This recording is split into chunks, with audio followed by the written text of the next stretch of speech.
చాలా common and important విషయం వాడు మాట్లాడబోతున్నాం. అందరికీ ఐబిఎస్ అని కామన్ గా మనం చెప్పే ఇరిటబుల్ బవల్ సిండ్రోమ్ వస్తోంది కదా. సో మరి ఐబిఎస్ ని ఎలా అరికట్టాలి, ఏ సప్లిమెంట్స్ అండ్ ఫంక్షనల్ మెడిసిన్ తో మనం దీన్ని కంప్లీట్ గా కంట్రోల్ చేయొచ్చు మాట్లాడదాం. సార్, మామూలుగానే ఎండాకాలంలోనే మనకి ఎందుకు ఈ అసిడిక్ గట్ హెల్త్ ఇష్యూస్, అరుగుదల ఇష్యూస్ ఎందుకు ఎక్కువ అవుతాయి అసలు? ఎండాకాలం అనే కాదు, ఈ లక్షణాలు ఈ మధ్య బాగా ఎక్కువైపోయినాయి. వీటి గురించి బయటకు చెప్పుకోవడానికి ఇబ్బంది పడే స్టాటిస్టిక్స్ చూస్తే 10 మందిలో నిజంగా గ్యాస్ పాస్ చేయడం అన్నది అది సర్వసాధారణం అనుకోవాలా, అబ్నార్మల్ కొంచెం గాడి తప్పింది గట్ అనుకోవాలా? అదే దాంట్లో పార్ట్గానే ఈ డిస్బయాసిస్ అని చెప్పాను. డిస్బయాసిస్ అంటే ఏంటి? ఈ బ్యాలెన్స్ తప్పితే పూర్వం 2-3 నెలలకు ఒకసారి ఇంత ఆముదం వేసేవారు గొంతులో. ఇవాళ రోజుల్లో అటువంటి చిట్కాలు ఉపయోగపడతాయా సార్? మీరు అడ్వైస్ చేస్తారు అసలు? కొద్దిగా ఆముదం, కొద్దిగా తేనె, కొద్దిగా కొబ్బరి నూనె కలిపి 30 గ్రాములు కలిపి 90 గ్రాములు తాగేస్తుంది. ఒక అరగంటలో ఆయిల్ సీల్ కొట్టేస్తుంది. బట్ ఈ మధ్య మనకి ఫర్మెంటెడ్ ఫుడ్స్ మీద ఎంఫసిస్ పెరుగుతుంది, అలాగే ప్రోబయోటిక్, ప్రీబయోటిక్ యూసేజ్ మీద కూడా. వాటి గురించి మీ అభిప్రాయం ఏంటి? మీ అడ్వైస్ ఏంటి sir? Probiotics and prebiotics plant based అయితే అడ్వైస్ డెఫినెట్లీ. వాస్తవంగా మన గట్ క్లీన్ పౌడర్ అదే ప్రాసెస్లోనే 6 గంటలు 7 గంటలు వేడి చేస్తాం. వేడి చేసిన తర్వాత దాన్ని డ్రై చేసిన తర్వాత దాన్ని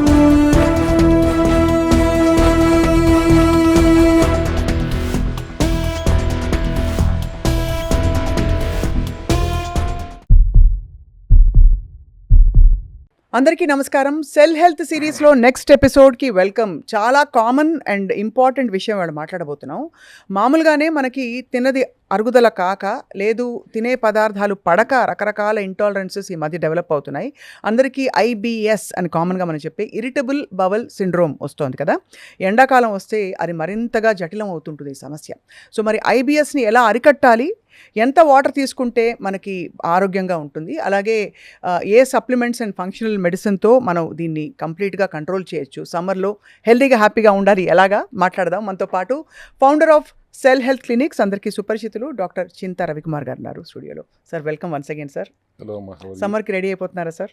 మీరందరూ రెడీ అవ్వాలని నా ఉద్దేశం. అంతే కదా సార్, కరెక్ట్ సార్.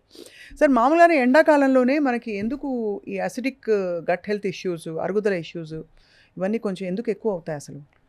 ఎండాకాలం అనే కాదు, ఈ లక్షణాలు ఈ మధ్య బాగా ఎక్కువైపోయినాయి. దానికి తోడు వీటి గురించి బయటకు చెప్పుకోవడానికి ఇబ్బంది పడే పరిస్థితుల్లో ఉన్న ఈ ఇంట్రెస్టింగ్ సబ్జెక్ట్ మీరు ఎత్తారు, ఇరిటబుల్ బౌల్ సిండ్రోమ్. ఈ ఐబిఎస్ చాలా కామన్ అయిపోయింది ఈ రోజుల్లో. Correct sir. స్టాటిస్టిక్స్ చూస్తే 10 మందిలో 2-3 ఉంటుంది. కానీ వాళ్ళలో చాలామందికి ఇది ఐబిఎస్ఏ అనే విషయం తెలియదు. ఎందుకంటే ఆ లక్షణాలను బట్టి వాళ్ళు ఏదో ఒక పేరు పెట్టేసుకుంటున్నారు. అవును, నాకు గ్యాస్ ఎక్కువైపోయిందండి, లేదా ఎసిడిటీ పెరిగిందండి, మై స్టమక్ ఈ సెన్సిటివ్ అండి అని రకరకాల పేర్లు చెప్పేసుకుంటున్నారు. ఎన్ని పేర్లు చెప్పుకున్నా అందరికీ ఫేవరెట్ సొల్యూషన్ ఏంటి? యాంటాసిడ్స్. దానివల్ల ప్రాబ్లం సాల్వ్ కాకపోయినా ఆ గ్యాస్ టాబ్లెట్ వేసుకుని తీరాల్సిందే అన్నట్టు ఉంటున్నారు. But what is IBS? Irritable bowel syndrome అంటే ఏంటి? సింపుల్గా చెప్పాలంటే it's a functional digestive disorder. Intestine structure అంతా నార్మల్గా ఉంటుంది. మీ స్కాన్ రిపోర్ట్లు, ఎండోస్కోపీలు అన్నీ నార్మల్గానే ఉంటాయి. కానీ ఇంటెస్టైన్ పని చేయాల్సిన విధంగా పనిచేయదు. పనిచేయకపోవడమే ఐబిఎస్. దీని లక్షణాలు ఎట్లా కనిపెట్టాలి అంటే బ్లోటింగ్ ఉంటుంది, గ్యాస్ ఫార్మేషన్ ఉంటుంది, అబ్డామినల్ పెయిన్ ఉంటుంది, డయేరియా ఆర్ కాన్స్టిపేషన్. కొన్నిసార్లు రెండు కలిసి ఉంటాయి. కొద్ది రోజులు కాన్స్టిపేషన్, సడన్గా డయేరియా. అసలు జనరల్ ఐబిఎస్ పేషెంట్ లక్షణాలు జర్నీ ఎలా ఉంటుందంటే, ఫస్ట్ స్టమక్లో ఏదో డిస్కంఫర్ట్తో మొదలవుతుంది. కొద్ది రోజులు అయిన తర్వాత వాళ్ళు ఈ గ్యాస్ టాబ్లెట్లు వాడి, సొంత కవిత్వాలు వాడి, హోమ్ రెమెడీస్ అని ఏవేవో చేసుకుని అందరూ చెప్పేస్తారు సార్. అంతే కదా. ఇట్లా వాడేసుకుని తగ్గక డాక్టర్ దగ్గరికి వెళ్తే మెడికేషన్ ఇస్తారు, వాడతారు. కొద్ది రోజులు బాగానే ఉంటుంది. తర్వాత మళ్ళీ మొదలు. ఇదేంటి మొన్న బాగానే ఉంది కదా అని అడిగితే నథింగ్ అండి, జస్ట్ ఐబిఎస్ అంతే, నాట్ టు వరీ అనేస్తారు. ఇలా అన్ని రకాలుగా వాడిన తర్వాత చివరికి మా దగ్గరికి వస్తారు. ఇప్పుడు మనం తెలుసుకోవాల్సింది ఏంటి? గట్ అంటే ఒక ఫుడ్ పైప్ కాదు. తిన్నాము, డైజెస్ట్ అయ్యింది, బయటకు వచ్చేసింది, అనుకున్నట్టు కాదు కదా. మనం ఎన్నోసార్లు చెప్పుకున్నాం gut is our second brain అని. ఎందుకు? గట్లో హార్మోన్స్ ప్రొడక్షన్ అవుతాయి, ఇన్ఫ్లమేషన్ రెగ్యులేట్ చేస్తుంది, ఇమ్యూనిటీని కంట్రోల్లో ఉంచుతుంది, బ్యాలెన్స్లో ఉంచుతుంది, బ్రెయిన్తో కమ్యూనికేట్ చేస్తుంది. బ్రెయిన్లో కావాల్సిన న్యూరో ట్రాన్స్మిటర్స్ డోపమైన్ కానీ సెరోటోనిన్ కానీ ప్రొడక్షన్ గట్లోనే జరుగుతుంది. 90% 50% ప్రొడక్షన్స్ అక్కడే జరుగుతాయి. ఇటువంటి గట్లో ప్రాబ్లం వచ్చిందంటే డైజెషన్, ఇన్ఫ్లమేషన్, ఇమ్యూనిటీ, మూడ్స్ అన్నిటి మీద ఎఫెక్ట్ అవుతుంది. దానివల్ల ఏమవుతుంది? గట్ ఎఫెక్ట్ అయితే గట్ లైనింగ్ వీక్ అవుతుంది, ఇన్ఫ్లమేషన్ పెరిగిపోతుంది, డైజెషన్ డిస్రప్ట్ అవుతుంది, ఫైనల్గా డిస్బయాసిస్ అవుతుంది. వీటన్నిటి కాంబినేషన్ వల్లే ఐబిఎస్ వస్తుంది. ఇక్కడ కొన్ని క్వశ్చన్స్ సార్, ఎక్కడో చదివాను, గ్యాస్ పాస్ చేయడం అంటే నీ గట్ బ్యాక్టీరియా యాక్టివ్గా ఉన్నాయని నువ్వు సంతోషపడాలని ఎవరో అన్నగా విన్నాను. నిజంగా గ్యాస్ పాస్ చేయడం అన్నది అది సర్వసాధారణం అనుకోవాలా, అబ్నార్మల్ కొంచెం గాడి తప్పింది గట్ అనుకోవాలా? అదే దాంట్లో పార్ట్గానే ఈ డిస్బయాసిస్ అని చెప్పాను. డిస్బయాసిస్ అంటే ఏంటి? Balance of good bacteria and bad bacteria బ్యాలెన్స్లో ఉంచగలిగినప్పుడు హెల్దీగా ఉంటుంది గట్. ఈ బ్యాలెన్స్ తప్పితే, మీరు అడిగినట్టు గాడి తప్పితే డిస్బయాసిస్ అవుతుంది. అప్పుడు గ్యాస్ వస్తుందా? ఫ్లాటస్ లీకీ గట్ అవుతుంది. కాబట్టి బ్యాడ్ బ్యాక్టీరియా రక్త ప్రవాహంలోకి ఎంటర్ అయితే మళ్ళీ అప్పుడు ఇమ్యూనిటీ వచ్చి అదేదో ఫారిన్ బాడీ వచ్చిందన్నట్టుగా దాని మీద అటాక్ చేయటం, ఈ ప్రాసెస్లోనే మన గ్యాస్ ఫార్మేషన్ అవుతుంది. అలా జరుగుతుందా సార్ గ్యాస్ ఫార్మేషన్? సో ఇప్పుడు ఈ కండిషన్లో ఐబిఎస్ వచ్చిన తర్వాత bloating, gas formation, food intolerance, irregular motion patterns ఇవన్నీ వచ్చేస్తాయి ఆటోమేటిక్గా. ఇలాంటి సిమ్టమ్స్తో పేషెంట్ హాస్పిటల్కి వెళ్తే కాన్స్టిపేషనా, లాక్సేటివ్ ఇచ్చేస్తారు, డయేరియానా, యాంటీ డయేరియల్ ఇచ్చేస్తారు, గ్యాసా గ్యాస్ టాబ్లెట్ ఇచ్చేస్తారు ఈజీగా, పెయిన్ అంటే యాంటీ స్పాస్పోడిక్ ఇచ్చేస్తారు, బఠానీలు తిన్నట్టు తినేయండి అని చెప్తారు. బట్ ఇవన్నీ సిమ్టమ్స్ని సైలెంట్ చేస్తాయి కానీ రూట్ కాజ్ని అడ్రస్ చేయవు, రూట్ కాజ్ని కరెక్ట్ చేయలేదు. ఎందుకంటే మన గట్ హెల్తీగా ఉండాలని డిజైన్ చేయబడింది. అవును. So what is the solution at Cell health clinic? దీనికి ఐబిఎస్ని కరెక్ట్ చేయాలంటే సెల్యులార్ లెవెల్లో రిపేర్ చేయాలి. అది 3 రకాలుగా 3 స్టెప్స్లో చేస్తాం మనం. ఒకటి మెటబాలిక్ న్యూట్రిషన్. గట్కి మైక్రోన్యూట్రియంట్స్ అవసరం ఉంది. జింక్, సెలీనియం, మెగ్నీషియం లాంటి మైక్రోన్యూట్రియంట్స్ ఇస్తే గట్ లైనింగ్ రిపేర్ చేయడానికి హెల్ప్ చేస్తుంది. ఓకే, ఏమేమి ఉన్నాయి సార్? జింక్, మెగ్నీషియం, సెలీనియం, ఇట్లా ఇంకా 2-3 ఉంటాయి. Mitochondrial support, mitochondrial dysfunction correct చేయడానికి కావాల్సిన omega, vitamin C, vitamin D, N acetyl cysteine లాంటివి ఇస్తే ఇమ్యూనిటీని కరెక్ట్ రెగ్యులేట్ చేస్తానికి ఉపయోగపడుతుంది. Most important lifestyle corrections and nutritional changes. ఇక్కడ లైఫ్ స్టైల్ కరెక్షన్ అంటే క్వాలిటీ స్లీప్, స్ట్రెస్ కంట్రోలే కాకుండా most important is hydration. You have to be more hydrated అనేది ఎప్పుడు చెప్తాం. 4 లీటర్లు నీళ్లు తాగండి, కనీసం 4 లీటర్లు నీళ్లు తాగండి. You should be hydrated. ఈ డీహైడ్రేట్ అవ్వటం ఈ ఐబిఎస్కి ప్రధానమైన కారణం. అవును. ఈ 3 క్వాలిటీ స్లీప్, స్ట్రెస్ రెగ్యులేట్ చేసుకుని హైడ్రేటెడ్గా ఉండి న్యూట్రిషన్ బ్యాలెన్స్లో ఉంచుకుంటే, టైం రెస్ట్రిక్టెడ్ ఈటింగ్ ఏదైతే మనం ఆటోఫేజీ అంటామో, ఆ టైం రెస్ట్రిక్టెడ్ ఈటింగ్లో గట్కి రెస్ట్ దొరుకుతుంది రిపేర్ చేసుకోవటానికి. రెస్ట్రిక్టెడ్ ఈటింగ్ పీరియడ్లో కూడా హ్యావ్ బ్యాలెన్స్డ్ న్యూట్రిషన్ విత్ లో ఫాడ్ మ్యాప్ డైట్ అంటాం. మళ్ళీ ఫాడ్ మ్యాప్ ఏంటి అని అడిగితే ఫెర్మెంటబుల్ ఒలిగోసాచురైడ్స్, డైసాచురైడ్స్, మోనోసాచురైడ్స్ అండ్ పాలియాల్స్ అంటాం. FODMAP అంటే అవి తక్కువగా ఉండేలా చూసుకోవాలి అని. అవి ఎలా తక్కువగా ఉంటాయి సార్? అంటే ఫెర్మెంటబుల్ అంటే కార్బోహైడ్రేట్స్ని బ్యాక్టీరియా బ్రేక్ డౌన్ చేసి లార్జ్ బౌల్లో పంపటమే కదా. అవును.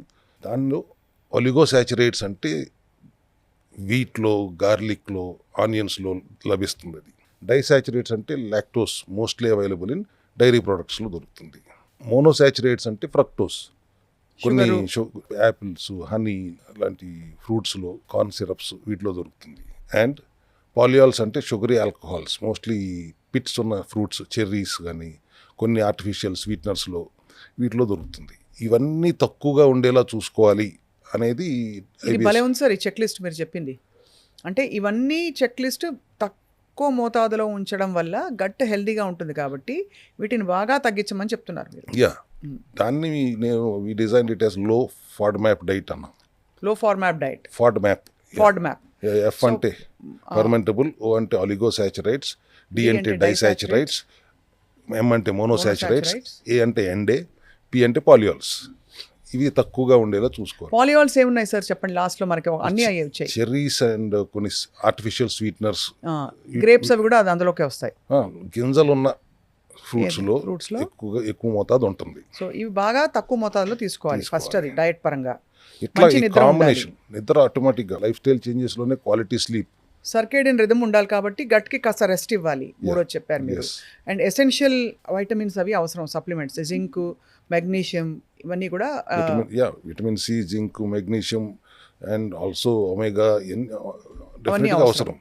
1 by 1 I will tell. But IBS complete అయిపోయింది when you go through all these corrections of lifestyle changes and balanced nutrition in time restricted eating with low FODMAP ఫుడ్స్తో ఉంటే definitely ఈ కాంబినేషన్లో IBS reverse అవుతుంది. That's what we do at Cell Health clinics. కాకపోతే మీరు ఐబిఎస్ని సీరియస్గా consider చేయకుండా వదిలేస్తే ఏమవుతున్నది, లాంగ్ రన్లో గ్రాడ్యువల్గా గట్ అండ్ ఇంటెస్టైనల్ ఇన్ఫ్లమేషన్ పెరిగి గట్ లైనింగ్ వీక్ అయ్యి మెటబాలిజం ఇంబ్యాలెన్స్లోకి వెళ్తే కంటిన్యూస్ ఇన్ఫ్లమేషన్ వలన క్రాన్స్ అండ్ అల్సరేటివ్ కొలైటిస్ లాంటి ఆటోఇమ్యూన్ రిలేటెడ్ ఇన్ఫ్లమేటరీ డిసీజెస్ వచ్చే అవకాశాలు చాలా ఎక్కువ ఉంటాయి. అక్కడికి వెళ్ళిందంటే అప్పుడు ఏమవుతుందండి, ఆటోఇమ్యూన్ డిసీజ్ అంటే మళ్ళీ మన ఇమ్యూనిటీయే మన హెల్దీ సెల్స్ మీద దాడి చేయటం వల్ల వచ్చే వ్యాధి. అక్కడ దాకా ఐబిఎస్ని మనం నెగ్లెక్ట్ చేస్తే వెళ్తుంది. అప్పుడు మళ్ళీ మామూలే కదా, we have to go through the whole process of reversing autoimmune conditions. మనం ఇప్పుడు చెప్పుకున్నట్టే గట్ హెల్త్ని ఇంప్రూవ్ చేయడానికి అవసరమైతే కొలోన్ క్లీన్జింగ్ చేసుకుంటూ ensuring gut becomes again healthy అయ్యేదాకా ఇమ్యూనిటీని బ్యాలెన్స్లో ఉంచుకోవడానికి కావాల్సిన సప్లిమెంటరీ సపోర్ట్, డైటరీ చేంజెస్ చేసుకుంటూ గట్ బ్యాలెన్స్లోకి వచ్చిన తర్వాత అప్పుడు మళ్ళీ గట్టే ఇమ్యూనిటీని బ్యాలెన్స్లోకి తీసుకొచ్చుకుని ఇదంతా it's a process again of 100 to 120 days or even 20 days more. అందుకే ఇంత దూరం తెచ్చుకోకుండా ముందే ఆల్రెడీ అలర్ట్ అయిపోతే, ఐబిఎస్ వచ్చిన వెంటనే అలర్ట్ అయిపోతే, ఇమ్యూనిటీని బ్యాలెన్స్లో తెచ్చుకోగలిగితే ఖచ్చితంగా ఈ ఐబిఎస్ని రివర్స్ చేసుకోవటం చాలా ఈజీ. ఇట్లా కాకుండా వదిలేశారంటే మాత్రం ఆటోఇమ్యూన్ కండిషన్స్కి దారితీస్తుంది అనేది వాళ్ళ I wanted to give that awareness. ఇక్కడ కొన్ని క్వశ్చన్స్ సార్. ఇప్పుడు పూర్వం 2-3 నెలలకు ఒకసారి ఇంత ఆముదం వేసేవారు గొంతులో, వేసి అది మొత్తం చలవ చేయడమే కాకుండా బాడీ పొట్టంతా లాక్సేటివ్లా పనిచేసి ఖాళీ చేసేస్తుంది. ఇవాళ రోజుల్లో అటువంటి చిట్కాలు ఉపయోగపడతాయా సార్? మీరు అడ్వైస్ చేస్తారు అసలు? ఖచ్చితంగా ఉపయోగపడుతుంది. కొద్దిగా ఆముదం, కొద్దిగా తేనె, కొద్దిగా కొబ్బరి నూనె కలిపి 30 గ్రాములు కలిపి 90 గ్రాములు తాగేస్తే ఒక అరగంటలో ఆయిల్ సీల్ కొట్టేస్తుంది, ఇమీడియట్ మోషన్ క్లియర్ అయిపోతుంది. బట్ అది రోజు చేయటం కరెక్ట్ కాదు. అది ఏది ఎక్సెస్ చేసినా తప్పే. అవును. మన ప్రోటోకాల్ స్టార్ట్ చేయడానికి ముందు మనం ఏదైనా మనకు సెల్ హెల్త్లో సిఎంఎన్ కానీ సెల్యులర్ మెటబాలిక్ న్యూట్రిషన్ కానీ ఆటోఫాజీ కానీ స్టార్ట్ చేయడానికి ముందు రాత్రిపూట ఇలా ఒకసారి తీసుకోండి అని చెప్తాం. సో గట్ క్లీన్ అవుతుంది. దాంతోపాటు మనం కొలోన్ క్లీన్జింగ్ కూడా చేస్తాం కాబట్టి అండ్ గట్ క్లీన్కి కావాల్సిన సప్లిమెంట్స్. గట్ క్లీన్ పౌడర్ నేను వాడాను సార్. డెఫినెట్గా చాలా, అంటే రిఫ్లక్స్ అంటాం కదా, అంటే తిన్నది ఫుడ్ పైప్లోకి మళ్ళీ వచ్చేయడం, ఈసోఫేగల్ రిఫ్లక్స్ అనేది మాత్రం చాలా బాగా కంట్రోల్ అయిందని నేను నోటీస్ చేశాను. ఎస్పెషలీ కొన్ని ఫుడ్స్ పడలేదు అని మనం అనుకుంటాం, వాటికి చాలా ఎఫెక్టివ్గా బ్రేక్ చేసి స్టేబుల్ గట్ తయారైంది కొన్ని రోజులు వాడిన తర్వాత. గట్ క్లీన్ పౌడర్ చాలా ఉపయోగపడుతుంది. అది మూలికలతో చేసింది. ఎక్కడ మన దగ్గర అడ్వాంటేజ్ ఏంటంటే we don't use any chemicals or preservatives. Everything is from herbs and vegetables, plants only. అవును. సో డెఫిషియన్సీని అడ్రస్ చేయడానికి కావాల్సిన సప్లిమెంటరీ సపోర్ట్తో పాటు ఆహారం తీసుకోవాల్సిన మార్పులు ఇందాక మనం చెప్పినట్టుగాను ఐబిఎస్ని ఈజీగా కంట్రోల్ చేయొచ్చు. ఐబిఎస్ని మీరు కంట్రోల్ చేయకపోతే ఆటోఇమ్యూన్గా మారుతుంది అనేది మా ఉద్దేశం. దానికి కావాల్సిన సప్లిమెంటరీ సపోర్ట్ మనం ఇస్తూనే ఉన్నాం. గట్ హెల్త్కి గట్ క్లీన్ పౌడర్ ఇస్తున్నాం, మెగ్నీషియం ఇస్తున్నాం, సెలీనియం ఇస్తున్నాం, జింక్ ఇస్తున్నాం, వాట్ ఎవర్ రిక్వైర్డ్ మైక్రోన్యూట్రియంట్స్ అన్నిటి కూడా ఇస్తున్నాము. అదే ఇవ్వకూడదని మాత్రం ఆపమని చెప్తున్నాము. ఇప్పుడు ఇంకొక క్వశ్చన్ సార్. ఇప్పుడు మనం తినకూడని టైమ్స్లో తిని, లేకపోతే బ్యాలెన్స్ తప్పే ఫుడ్ తిని, ఇరిటేటింగ్ ఫుడ్స్ తింటే అది ఒక ఎత్తు, దానికి కరెక్షన్ అవసరం, అవన్నీ సరి చేసుకోవాలి. చాలామంది హెల్దీ లైఫ్ స్టైల్లో ఉంటూ కూడా source of vegetables and dairy and source of other ingredients వల్ల కూడా పెస్టిసైడ్స్, ఫర్టిలైజర్స్, వీటి తాలూకు అవశేషాలు కూడా మన శరీరంలోకి వెళ్ళిపోయి మనకి గట్ బ్యాలెన్స్ దెబ్బతింటుందని వింటున్నాం. దాన్ని డీటాక్స్ చేసుకునే ఐడియల్ మెథడ్ ఎలా సార్? అదొక పెద్ద vast subject, source of raw material అనేది.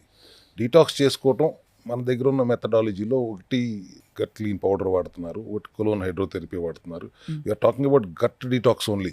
అవును టోటల్ బాడీ డీటాక్స్ అనేది ఇక్కడ డిఫరెంట్ సబ్జెక్ట్. అవును ఇక్కడ వీఆర్ టాకింగ్ అబౌట్ ఐబిఎస్ కాబట్టి ఐబిఎస్లో gut is the primary aspect కాబట్టి we have to address the gut only. దానికి మీరు గట్ క్లీన్ వాడండి. ఇప్పుడు దాకా చెప్పినట్టు ఏది తినకూడదో అది మీరు తింటే దానికి మీరు ఎన్ని గట్ క్లీన్లు వాడినా ఎన్ని కొలోన్ హైడ్రోథెరపీలు చేయించుకున్న ఉపయోగం ఉంది. తినకూడదు తినొద్దు అని ఎన్నిసార్లు చెప్పినా మళ్ళీ మేము తినేస్తామని మీరు అంటే నేను చేయగలను చెప్పండి. అంతే కదా sir. You have a problem ఎందుకు వచ్చింది? కొని తెచ్చుకున్నారు because of your lifestyle, modern lifestyle. అది కూడా why can't you sleep early, why can't you get up early? మీరు లేట్గా లెగుస్తూ బ్రేక్ఫాస్ట్ స్కిప్ చేయటం, ఆఫీస్కి వెళ్ళి క్యాఫ్టరీలో స్ట్రాంగ్ కాఫీలు తాగేయటం, ఇవన్నీ అబ్యూజింగ్ యువర్ సర్కాడియన్ రిథమ్ కదా. అటువంటి అప్పుడే కదా ఈ ప్రాబ్లమ్స్ వస్తున్నాయి అనేది ఎంఫసైజ్ ఆన్ దట్. ఇంకొక క్వశ్చన్ సార్, ఈ మధ్య మనకి ఫర్మెంటెడ్ ఫుడ్స్ మీద ఎంఫసిస్ పెరుగుతోంది, అలాగే ప్రోబయోటిక్ ప్రీబయోటిక్ యూసేజ్ మీద కూడా. అవి వాటి గురించి మీ అభిప్రాయం ఏంటి, మీ అడ్వైజ్ ఏంటి సార్? ఇప్పుడు మజ్జిగ తాగమంటారు, అలాగే కొన్ని కొంబూచాని తయారు చేస్తున్నారు కొంచెం అన్ని పొలవబెట్టి. ఇవన్నీ కూడా మనకి సహజంగా మంచి గట్ బ్యాక్టీరియా ఇస్తాయా sir? Probiotics and prebiotics plant based అయితే advice it's definitely very good for health. That's what మన గట్ క్లీన్లో పౌడర్లో ఉండేది కూడా అవే. బట్ సింథటిక్స్తో ఇస్తున్న ప్రోబయోటిక్స్ని how far it is correct, I don't watch for them. Correct sir. And ఇప్పుడు ఈ గట్ క్లీన్ తయారు చేశారు, స్లో మంట మీద అట్లీస్ట్ 6 to 8 hours వేడి చేసి దాని తర్వాత మళ్ళీ దాన్ని డ్రై చేసి పౌడర్ చేసి మనం వాడుతున్నాం దీంట్లో. అవును సార్. యా, మనం ఇవాళ ఏదో ప్రాబ్లం వచ్చి గ్యాస్ సిలిండర్లు దొరకట్లేదు కాబట్టి కట్టెల పొయ్యిల మీద బయట వంటలు చేసుకునే పరిస్థితికి వచ్చేసింది దారుణంగా అనే భయం వేస్తున్నప్పటికీ అసలు వాస్తవంగా మన గట్ క్లీన్ పౌడర్ ఎప్పుడు అటువంటి అదే ప్రాసెస్లోనే 6 గంటలు 7 గంటలు వేడి చేస్తాం. వేడి చేసిన తర్వాత దాన్ని డ్రై చేసిన తర్వాత దాన్ని పౌడర్ చేసి అప్పుడు మనం బాటిలింగ్ చేసి ఇవ్వటం వలన the efficacy of that product is very probiotics prebiotics ఇంటాక్ట్గా ఉంచుతూ చేస్తున్నాం కాబట్టి గట్ హెల్త్కి చాలా ఉపయోగపడుతుంది. ఈ గట్ క్లీనింగ్ ప్రోగ్రాంలో మీ దగ్గర ఉన్న వాళ్ళకి మీరు ఇంకా ఏ ఫుడ్స్ ఎంకరేజ్, మీరు ఎప్పుడు కూడా డైరీ యానిమల్ ప్రొడక్ట్స్ని అవాయిడ్ చేయమని చెప్తారు, ముఖ్యంగా డైరీ, బికాస్ మనకు సోర్స్ కరెక్ట్గా లేదనేది మీ ప్రగాఢ విశ్వాసం. దట్ ఇప్పుడు మనకు దొరుకుతున్న డైరీ ప్రోడక్ట్స్ అన్నీ కూడా ఎక్కడో అక్కడ అడల్టరేషన్ ఉంది, కంటామినేషన్ ఉందని చెప్పి. So what are your best foods, recommended foods sir? మామూలుగా గట్ హెల్త్ని పెంపొందించుకుంటూ గట్ క్లీన్ పౌడర్ వాడుతూ కొలోన్ హైడ్రోథెరపీ చేయించుకుని మిగతా సప్లిమెంట్స్ కూడా తీసుకుంటున్న వాళ్ళకి గట్ హెల్దీ ఫుడ్స్ ఒక 4 చెప్పమంటే ఏం చెప్తారు sir? Good fermented bacteria is always good for gut health. అంటే గంజి కానీ ఈవెన్ పాలు కాకపోయినా పాలతో తోడుపెట్టిన పెరుగు కొంత తినొచ్చు అని చెప్తున్నాను. అది what ever is the source of that milk ferment అయిన తర్వాత గుడ్ బ్యాక్టీరియాగానే మారుతుంది కాబట్టి ఫెర్మెంటెడ్ గుడ్ బ్యాక్టీరియా కాబట్టి ఎఫెక్టివ్గా పనిచేస్తుంది. We need good bacteria for the gut. గట్లో ఐ థింక్ ఒక 25-30 లక్షల కోట్ల బ్యాక్టీరియా సెల్స్ ఉంటాయి. అవును సార్. దాంట్లో గుడ్ బ్యాక్టీరియా ఉంటుంది, బ్యాడ్ బ్యాక్టీరియా ఉంటుంది. గుడ్ బ్యాక్టీరియా లెవెల్స్ ఎక్కువ ఉంటే బ్యాడ్ బ్యాక్టీరియా లెవెల్స్ తక్కువ ఉంటేనే కదా గట్ హెల్దీగా ఉండేది, అది కూడా బ్యాలెన్స్లో ఉంటాం. అంటే ఈ గుడ్ బ్యాక్టీరియా పెరిగే ఫుడ్ ఏంటి? One of it is fermented good bacteria. అది మనకి పెరుగులో దొరుకుతుంది, ఆర్ గ్రీక్ యోగర్ట్లో కూడా దొరుకుతుంది. గ్రీక్ యోగర్ట్ మంచిది. Yes, and at the same time as much fibre you take. గట్కి చాలా ఇష్టం కదా ఫైబర్. ఎంత ఫైబర్ వెళ్తుంటే అది అంత ఎంజాయ్ చేస్తుంది, బికాస్ డైజెషన్కి ఈజీ అవుతుంది కాబట్టి. మీరు అన్నట్టు ఆ ఫాడ్ ఏంటి సార్? అది ఫాడ్ మ్యాప్కి అనుగుణంగా తింటూ చేయాలంటే మీ కొంజాక్ రైస్ తినేస్తే అక్కడ కార్బోహైడ్రేట్ తగ్గించినట్టు ఉంటుంది, షుగర్స్ తగ్గుతాయి, ఇటువైపు ఫైబర్ పెంచినట్టు ఉంటుంది. Yes, exactly. మనం కొంజాక్ రైస్, మిరకల్ రైస్ అంటాం కదా, అవును, అది తినొచ్చు. ప్లస్ ఒమేగా రిచ్గా ఉన్న నట్స్, సీడ్స్, పంప్కిన్ సీడ్స్ కానీ, watermelon seeds, sunflower seeds, flax seeds, ఇవన్నీ కూడా it's very good for your gut health. దీంతో పాటు ఫైబర్ రిచ్గా ఉంటూ కొద్దిగా గుడ్ ఫ్యాట్, సాచురేటెడ్ ఫ్యాట్ కూడా యాడ్ అయితే gut will be very happy. అట్లా కాకుండా మీరు జంక్ వేసి పడేస్తానంటే డైజెషన్ కష్టమయ్యే ఫుడ్ ఎప్పుడన్నా ఒకసారి తింటే అది సర్దుకుంటుంది, కానీ మీరు ఎప్పుడు అదే చేస్తే అది ఇంకో రకంగా సర్దుకుంటుందనే కదా ఎప్పుడు చెప్పేది నేను. అంతే కదా సార్. సార్ ఇంకొక చాలా ఇంపార్టెంట్ క్వశ్చన్ సార్, ఇక్కడ గట్ హెల్త్ మనకి స్టమక్లో ఉండే గట్ బ్యాక్టీరియా దెబ్బతిని డిస్బయోసిస్ వల్ల వచ్చేదానికి ఇది ట్రీట్మెంట్. చాలామందికి హయాటస్ హర్నియా లాంటివి ఇలాంటివన్నీ ఉంటాయి కదా సార్, వచ్చి కింద నుంచి ఇసాఫగస్ పైకి పుష్ అయ్యి కూడా ఫుడ్ తిన్నదంతా మళ్ళీ మళ్ళీ ఫుడ్ పైప్లోకి వచ్చేయడం, అరగకుండా, అరుగుదల లేకుండా, గర్డ్ అని వాటికి లాంగ్ టర్మ్ ట్రీట్మెంట్తో నాన్ సర్జికల్ ఆప్షన్స్ ఉంటాయి మనకి. హెర్నియా ఒక స్టేజ్ వరకు easily addressable. Oesophageal reflux disease కదా మీరు చెప్పేది. Oesophageal reflux disease is happening because of dehydration basically. అట్లా కూడా because you are not, problem వచ్చేసింది, రివర్స్ తంతా బర్ప్స్ ఎక్కువ అవుతున్నాయి అని అని అంటున్నారంటే your not, first of all your not drinking proper hydrated water తాగట్లేదు. Then your gut is unhealthy, balance తప్పింది, లీకీ గట్గా మారింది. So bacteria is going in to the blood stream. ఆ ప్రాసెస్లో కూడా రిఫ్లెక్స్ అవుతుంది. సో హెర్నియా నాన్ సర్జికల్గా చేయటం అనేది at what stage it is అనే దాని మీద ఆధారపడి ఉంటుంది. ఇప్పుడు ఒక ర్యాపిడ్ ఫైర్ సార్, ప్రజలకు ఉండే క్వశ్చన్స్ని మేము అడుగుతున్నాం మిమ్మల్ని. సో గట్ హెల్త్ మీద rapid fire. Gut health issues ఉన్నవాళ్ళు ప్రోటీన్ తీసుకోవచ్చా లేదా? లీన్ ప్రోటీన్ తీసుకోవచ్చు, నాట్ రెడ్ మీట్ లాంటివి కాకుండా లీన్ ప్రోటీన్ మోతాదులో to the extent of 0.8 to 1 gram as per their body weight తీసుకోవచ్చు. అమాంతం గుండెలో గ్యాస్ పట్టేసినట్టున్నప్పుడు సోడా తాగడం మంచిదా కాదా? కాదు, మంచినీళ్ళు తాగటం మంచిది. మంచినీళ్ళు డిహైడ్రేషన్తో వచ్చిన పెయిన్ని మీరు చెస్ట్ దగ్గర వచ్చింది కాబట్టి ఇబ్బంది పడే క్వశ్చన్ వేస్తున్నారు, కానీ ఇంకెక్కడన్నా వస్తే ఓ డోలోనో ఏదో వేసేసుకుంటారు కానీ మమ్మల్ని ప్రశ్నించరు కదా. అవును, అవును. డిహైడ్రేషన్ వలన వచ్చిన గ్యాస్ అది, దట్ ఇస్ నాట్. సోడాతో మళ్ళీ ఇంకా గ్యాస్ పెంచుతారు. పూర్వం అమ్మమ్మ చెప్పేది మందం చేసింది, వేడి చేసింది ఇలాంటి పదాలు. మీ విధానంలో ఈ పదాలకి తావుందా లేదా? వేడి చేయటానికి కారణం ఏంటి? Again you're not hydrated. కావాల్సిన పాలలో నీళ్లు తాగట్లేదు, అండ్ యూఆర్ మోర్ కార్బోహైడ్రేట్స్ తింటూ, అది కూడా కాంప్లెక్స్ కాకుండా సింపుల్ కార్బోహైడ్రేట్స్ తింటూ, సరైన మోతాదులో నీళ్లు తీసుకోకుండా, బాడీని సిట్రిక్ స్టేట్లో ఉంచకుండా, నిమ్మకాయలు వాడకుండా ఉన్న పరిస్థితుల్లో వేడి చేస్తుంది. గట్ హెల్త్ ఇష్యూస్ ఉన్నప్పుడు ఆల్కలైన్ మినరల్ డ్రాప్స్ లాంటివి వాడచ్చునా? ఆల్కలైన్ వాటర్ ఎక్కువ వాడాలా? ఎలాంటి వాటర్ ఎక్కువ తీసుకుంటే బ్యాలెన్స్ అవుతుంది? Mineral deficiency is one of the reason for gut అన్హెల్దీగా మారటానికి. సో మన ఆల్కలైన్ మినరల్ డ్రాప్స్లో ఏమున్నాయి? మెగ్నీషియం రిచ్గా ఉంది, and 64 minerals and trace minerals ఉన్నాయి. So definitely, and they are all మన హిమాలయాల నుంచి, జలపాతాల నుంచి వచ్చిన వాటర్ని మనం డీసలినేట్ చేసి ఇచ్చాం. రాక్స్ ఆర్ దేర్, ఆ రాళ్ళల్లో ఉన్న మినరల్స్ అన్నీ దీంట్లో చేరినాయి కాబట్టి definitely taking 7 to 10 drops in a litre of water is definitely going to give very హైని ఇస్తుంది గట్కి, డెఫిషియన్సీని అడ్రస్ చేస్తే. Of course sir, finally gut హెల్త్కి స్కిన్కి కూడా సంబంధం ఉందని చెప్తుంటారు, నిజమా?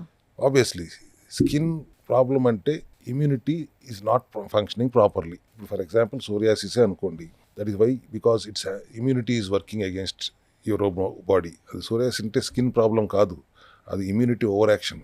గట్లోనే కదా 70% ఇమ్యూనిటీ ఉండేది. గట్ అంటే మౌత్ దగ్గర నుంచి యానస్ దాకా గట్టే, but maximum 70%, 80% is in the intestine, that to large intestine. అక్కడ ఉండాల్సింది, అక్కడ ఉండే ఇమ్యూనిటీకి ట్రైనింగ్ ఇవ్వాల్సింది గట్టే, what to allow, what not to allow అని. ఆ ట్రైనింగ్ ఇచ్చే పొజిషన్లో గట్ లేదనుకోండి, గట్ అన్హెల్దీ అయిపోయింది, డిస్బయోసిస్ జరిగింది, అది ట్రైనింగ్ ఇవ్వలేదు, ఇది కన్ఫ్యూజ్ అవుతుంది. Immunity for intolerance, self tolerance కూలిపోయి హెల్తీ సెల్స్ మీద దాడి చేస్తాం వల్ల ఈ స్కిన్ ప్రాబ్లమ్స్ వస్తున్నాయి. సో అగైన్ దానికి స్కిన్ ప్రాబ్లమ్స్ కూడా gut health is the key. And last but not at all the least sir, gut హెల్త్కి కోపం రావడానికి, చిరాకు రావడానికి, డిప్రెషన్ రావడానికి కనెక్షన్ ఉందా? డయేరియా అయితే constipation, these are the basic symptoms gut హెల్త్లో మనకు కనపడేది. మీరు కాన్స్టిపేషన్తో బాధపడుతున్న వాటికి బయటికి చెప్పుకోలేరు, బాత్రూమ్కి వెళ్ళి కూర్చుంటారు, రాదు. ఆ కైండ్ ఆఫ్ ఆ నరకాన్ని చూసినప్పుడు ఎవరి మీదకైనా, ఏది మాట్లాడినా కానీ కోపం వచ్చేస్తుంది ఆటోమేటిక్గా. సేమ్ వే డయేరియాతో ఉన్న వాళ్ళు కూడా అదే పనిలో ఉన్నప్పుడు కూడా వెరీ ఇరిటబుల్ సిచ్యువేషన్లో ఉంటుంది కాబట్టి డెఫినెట్గా ఆ రియాక్షన్ అట్లా ఉంటుంది. But that doesn't mean gut హెల్త్కి కోపానికి లింక్ ఏంటి అంటే, కాన్స్టిపేషన్ డయేరియా సిచ్యువేషన్లో ఉన్న వాళ్ళు పడే ఇబ్బంది, it's really tough situation for them to face. Right. So మొత్తానికి sir, gut health is governing the entire body and metabolism అని ఇప్పుడు ప్రూవెన్ బియాండ్ డౌట్. ఇప్పుడైతే ఒక సందర్భంలో ఒక చాలా పెద్ద డాక్టర్ గారు చెప్పారు, వినడానికి చాలా ఆడ్గా అనిపించింది ఫస్ట్ టైం, కానీ ఇట్ ఇస్ హ్యాపెనింగ్. హెల్దీ గట్లో తీసిన స్టూల్ని అన్హెల్దీ గట్లోకి పంపిస్తున్న కొన్ని మెథడాలజీస్ కూడా వచ్చాయని విన్నాను. It was very shocking. కానీ అంత గట్ హెల్త్ మీద అంత ఎంఫసిస్ ఉందని చెప్పడానికి ఆ పాయింట్ మీతో చెప్తున్నాను sir. Yes madam, problem is ఆర్గన్గా చూస్తున్నారు అందరూ. అవును. గట్ అనగానే ఒక ఆర్గన్ అయిపోయింది. గట్లో ఎన్ని సెల్స్ కలిస్తే గట్ ఫార్మ్ అయింది అనే దాంట్లో మేము సెల్ హెల్త్లో any one cell in the gut also is malfunctioning problem వచ్చేస్తుంది. సో సెల్యులార్ లెవెల్లోకి వెళ్ళి రిపేర్ చేయాలి అనేది ఇప్పుడు నేను ఇందాక చెప్పింది కూడా ఐబిఎస్ రిపేర్ చేయాలన్నా కూడా సెల్యులార్ లెవెల్లో రిపేర్ జరగాలి. సో సెల్యులార్ లెవెల్లో రిపేర్ జరగాలంటే gut is our second brain. గట్కి బ్రెయిన్కి మధ్యలో బ్లాక్స్ లేకుండా మనం చూసుకోవాలి. బ్రెయిన్లో ఉన్న పిట్యూటరీ గ్లాండ్ సిగ్నల్ ఇస్తే తప్పితే థైరాయిడ్ స్టిమ్యులేటింగ్ హార్మోన్ తయారవ్వదు. అది ఓవర్ రియాక్ట్ అయితే ఎక్కువ తయారవుతుంది, అవును. అండర్ రియాక్ట్ అయితే తక్కువ తయారవుతుంది. దానివల్ల హైపర్ థైరాయిడ్ సమస్యలు వస్తున్నాయి. దానికి కూడా ఇప్పుడు గట్ హెల్తీగా లేకపోవడమే కారణం. నాకు తెలిసి సెల్యులార్ లెవెల్లో గట్ హెల్త్కి మించి సమస్య అయితే ఏమీ లేదు. గట్ హెల్తీగా ఉన్నంత వరకు 90% సమస్యలు రావు అనేది. సెట్ అయిపోతాయి. Yeah. Right sir. చాలా యూస్ఫుల్, చాలా అందరికీ వర్తించే విషయం చెప్పారు సార్ ఇవాళ. సో తప్పకుండా ఐ థింక్ ఎవరి గట్ని వాళ్ళు ఒకసారి ఎగ్జామిన్ చేసుకుని, అవసరమైతే టెస్టులు చేయించుకుని, అవసరమైతే డాక్టర్ని సంప్రదించి, మిమ్మల్ని సంప్రదించి, I think they should set it right their entire life through the gut. Thank you very much sir. Thank you.